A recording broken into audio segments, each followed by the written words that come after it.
Good morning, YouTube. Welcome to another Monday Morning Coffee Chat. Thanks so much for joining us. There's this gentleman that I follow on Facebook. His name is Chad House, and he has this great little website that he has, and he writes about being a man and modern masculinity and how to regain some of that. And I think he's absolutely phenomenal. One of his posts, 20 characteristics of the ultimate man, I'll actually leave it in the bottom so you can click on that and find all of this. I won't read all of them, but just a couple that really speak to me. A man understands that greater happiness lies in helping others and not helping himself. There's nothing worse than selfish people. Can't handle being around those type folks. A man doesn't stand still while the world passes him by. He continually pushes himself. And I myself have been known to get into some ruts, and I'm going to be talking about that here in just a minute, but that's one that I definitely agree with. A man is a leader in at least one aspect of his life, and to lead in an area where people can follow, whether that's your family or your friends or your circle of influence, your job, whatever it is. It's important for a man to feel like he's a leader in some aspect. Number 5, one that hits me very, very difficult. You can depend on a man, but you can't depend on a boy. I have been known to be flaky at times and a little standoffish and unorganized, and that's one that I definitely need some help with, for sure. A man doesn't need to be able to fight or protect himself and his family physically. However, he does need to be willing to do whatever it takes to keep his family safe and happy. I agree with that. I'm a pretty scrawny guy, and so I have weapons and guns, and I've trained myself in that area, but also looking to do something a little bit different in the future. Hopefully I can share that with you at another time. A man lives for something, purpose beyond his own personal gains. I love Christianity because it reaches people in a great way, in my opinion. It helps people the most. It helps people more than any other religion, in my opinion. I believe it's true, and I believe it helps folks, and that's why I'm sold out on Jesus Christ. And I believe that I'm living for something greater than who I am. And like I said, there's 20 of these, so I'm just kind of reading the ones that I really get something out of. A man takes pride in how he looks and lives his life. He's not ashamed by who he is or what he does or how he looks, even if he's trying to change the aforementioned. So your physique, your clothing, you shouldn't be constantly ashamed of that. And if you are ashamed of something like that, change it. Make some changes in your life. So again, something that I need to work on. A man has fears, but he isn't ruled by them. And so this is probably the one that I struggle with the most. I have a very definite fear of outstepping my bounds, of going too far, of offending people, or whatever it is. And it cripples me sometimes, and I don't move forward fast enough. I don't say what I want to say or what I need to say. I let other people lead in my stead because I don't necessarily want to do that, because I'm afraid of my failure or whatever it happens to be. So it's something that I struggle with. A man does what is necessary, even if it's the hardest decision or the most unpopular.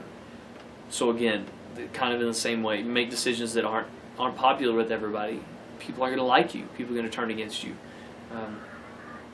19, he wrote, a man thrives on competition.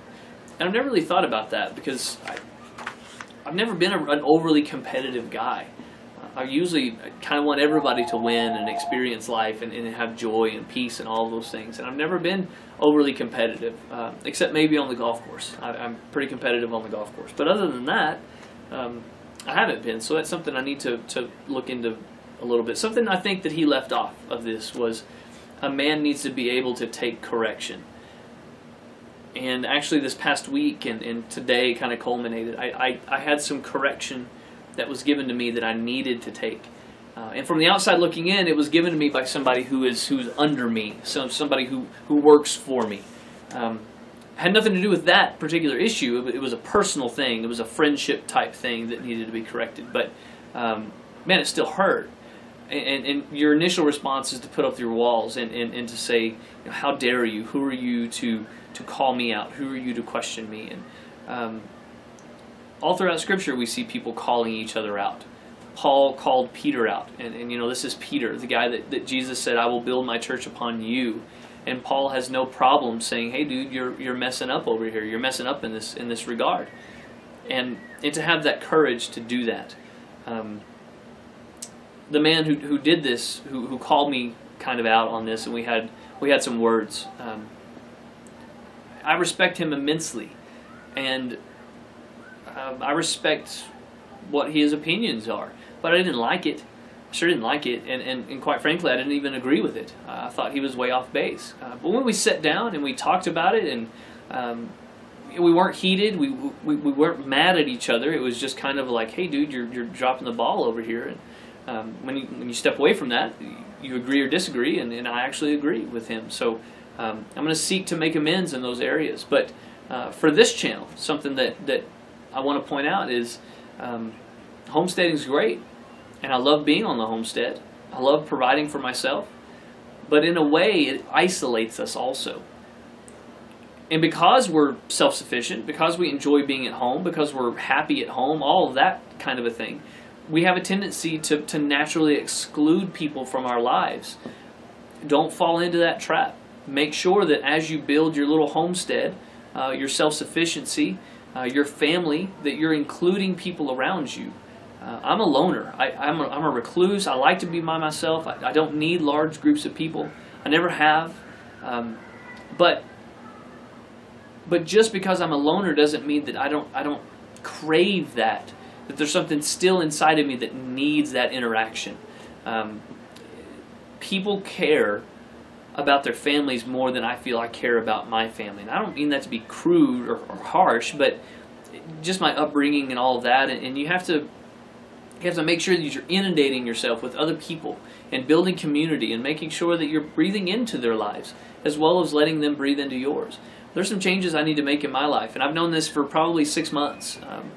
I've been going through an incredibly stressful period of time. I'm trying to plant a church, and the politics that come with that, and the running around, and the compromises you make, and all that's exhausting. And I've really got to refocus. I'm under the weather today. I never get sick. I never get sick, and I've been sick twice this spring. And I know it's just because I'm stressed and I'm run down and I'm not exercising, and there's a whole bunch of reasons. And so not making excuses, making some changes. So that phrase, man up, what does that mean? I think part of it is what Chad writes about, and I love his channel, even though he uses some language sometimes that I don't particularly enjoy. Chad, if you ever find this video, you could get your point across without the language, just so you know. But I do need to be more of a man, and I do need to step up more in some areas. So organizationally, for sure, my follow-through is lacking at times.